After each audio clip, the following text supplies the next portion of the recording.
Capítulo 10. Eulália Carniato Stadim. Andréa Gasso Carniato e Elisa Inocente Carniato. Dando sequência à minha história de acordo com o capítulo 4, começo contando outro período da minha vida. Continuação dos estudos, namoro e casamento.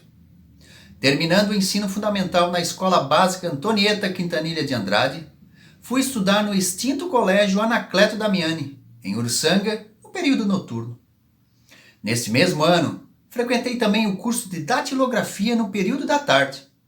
O único meio de transporte que tínhamos era o ônibus das 13 horas. Então ficava esperando ociosa até o início das aulas, que era mais no final da tarde. Minha professora de datilografia era a Vera, na época esposa do Vanderlei Rosso, um dos donos do extinto Móveis Pérola, que também foi prefeito de Uruçanga no início dos anos 90. Eles tinham um filho, o André, de 2 anos de idade, precisando de companhia enquanto seus pais trabalhavam. A Vera, sabendo que eu ficava muito tempo esperando para o curso, perguntou se eu podia ficar com seu filho. Aceitei e recebia por isso. Para mim ficou muito bom. Assim não ficava tanto tempo ociosa. Com isso, tive que trocar de professor e entrei na mesma turma do meu irmão Paulo, que na época já trabalhava na CCU. Depois do serviço, ele também fazia o curso de datilografia.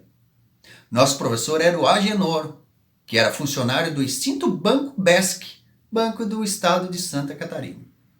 No mesmo dia em que prestamos a prova final do curso, nosso primeiro sobrinho nasceu, o Jailson, filho do nosso irmão mais velho, o Jaime.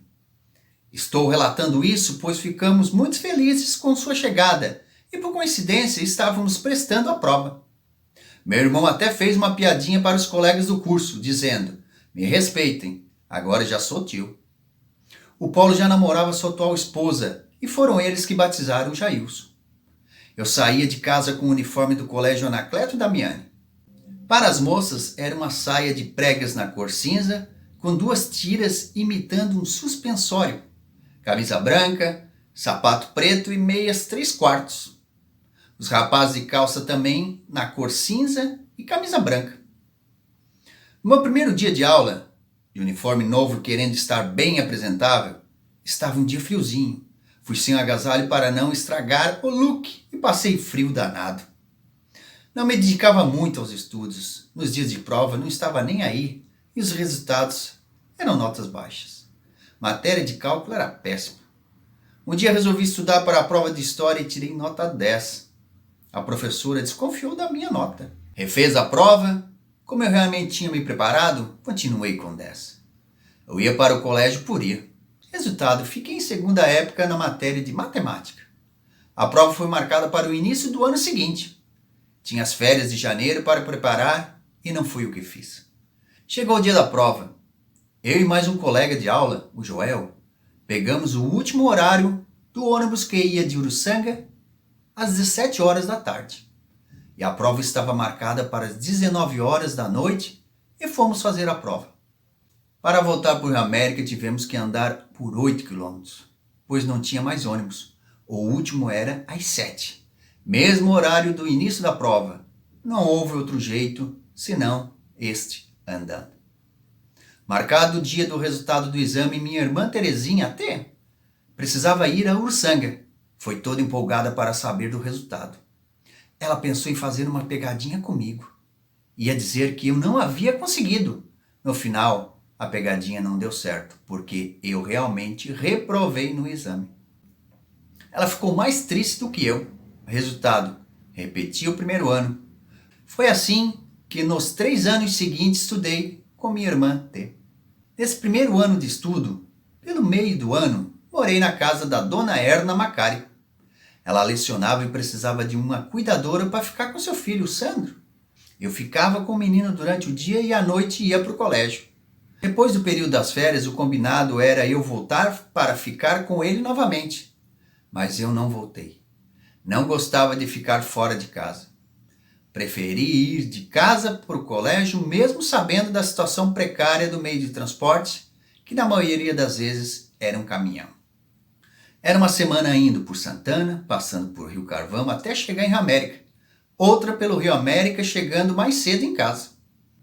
No caminho de volta para casa, muitos alunos acabavam dormindo no ombro dos colegas. Esse caminhão era também um meio de transporte utilizado pelos trabalhadores da mina de carvão. Os alunos que acabavam dormindo trabalhavam durante o dia e estudavam de noite. Nos períodos fortes de chuva, as estradas de chão batido ficavam difíceis de trafegar por causa da lama no caminho. Os motoristas preferiam não arriscar dirigir durante a noite, e assim ficavam sem o meio de transportes para voltar. Mais um desafio pela frente. Andar por 8 quilômetros. Vínhamos numa turma. No fim, tudo virava diversão. No caminho encontrávamos pé de laranja e um ou outro as apanhava e dividíamos.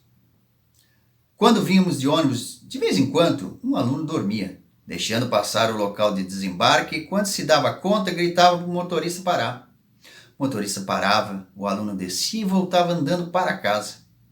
Foi um período difícil, mas divertido. Quando saímos mais cedo da aula, por falta de professor ou por qualquer outro motivo, tínhamos que esperar o horário do ônibus. Então íamos no centro da praça, especificamente numa padaria. Comprávamos pão, dividíamos o valor entre nós. Muitas amizades, muitos amigos e agora lembranças boas. Sempre temos alguém com muito mais afinidade. Uma delas foi a Geocleia. Morava em Santana. Pouco estudávamos. Um dos nossos assuntos era contar os filmes da sessão da tarde que passava na Rede Globo. O outro assunto era sobre o namorado. Eu já namorava meu atual marido. Fizemos uma promessa entre nós que quem casasse primeiro ganharia de presente um jogo de camisola. Fui eu quem casou primeiro. Ela cumpriu a promessa, me presenteando com um lindo jogo de camisola na cor salmão. Depois de um certo período, a Geocleia, também chamada por Keia, desistiu de estudar. Mas nossa amizade continuou. Outras amigas vieram, Ana Della Vecchia e Neca. Com elas o assunto também era de namorado. Elas eram mais estudiosas do que eu. Como meu desejo era o casamento, achava que os estudos não tinham tanta importância. Nunca pensei em ter uma profissão. Hoje, para recordar dessas amizades, tenho como lembranças delas as fotos 3x4. Assim como elas também devem ter a minha. Foi uma forma de encontrarmos de lembrar uma das outras, quando abríssemos nossos álbuns de fotografias. Como já comentei, nunca fui uma boa aluna, mas quando me dedicava tirava notas boas. No final de ano, na aula de biologia com a professora Nilza, tinha a prova final e eu precisava tirar nota 10 para não ficar em segunda época. Dona Nilza comentou na sala de aula que quem precisasse tirar uma nota 10 não iria conseguir, pois o ano todo não tirou o 10, como iria conseguir na última prova? Em 1979 ocorreu a formatura do segundo grau, mesmo ano que me casei. A viagem de formatura foi para o Rio de Janeiro, na mesma semana do meu casamento. E eu não participei, pois estava envolvida com a festa e preparativos para o casamento.